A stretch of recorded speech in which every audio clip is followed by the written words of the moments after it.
করব। এখানে আছে, আমি এখন করতেছি টেন কাপ গুঁড়ার জন্য, আর বুরন যা গাছের গোড়ায় যদি বুরন অভাব থাকে, কড়া জোরে পড়ে যায়, ফুল ফল নষ্ট হয়ে যায়, তার জন্য বুরন ব্যবহার করতেছি।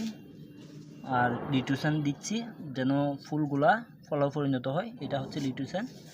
ফুলারা এসিআই কোম্পানির পাই নাই, তার জন্য লিটুসান ইউজ করতেছি। আর এখানে আমি স্প্রে করতেছি। এখন ওষুধ মিক্সার করা হচ্ছে, এখন দেখতে পাচ্ছেন। এখন এগুলো আমি গাছে ছিটাবো, আর সন্ধ্যাবেলায় যদি গাছের মধ্যে কীটনাশক স্প্রে করি তাহলে পোকামাকড় সবগুলো মারা যাবে। এখন আবহাওয়া রাতে হচ্ছে ঠান্ডা, তার জন্য গাছের জন্য ভালো হবে। এখন আমি এইখানে গাছগুলোতে স্প্রে করবো ফুল ফল জড়ানো না যাওয়ার জন্য। আর পোকা ভোরা যদি বসে তাহলে এটা পোকায় পরিণত হয়, তাহলে ফলটা নষ্ট হয়ে যায়। দেখতে পাচ্ছেন আমি এখন গাছগুলোতে স্প্রে করে দিব। মাশাআল্লাহ, দেখতে পাচ্ছেন।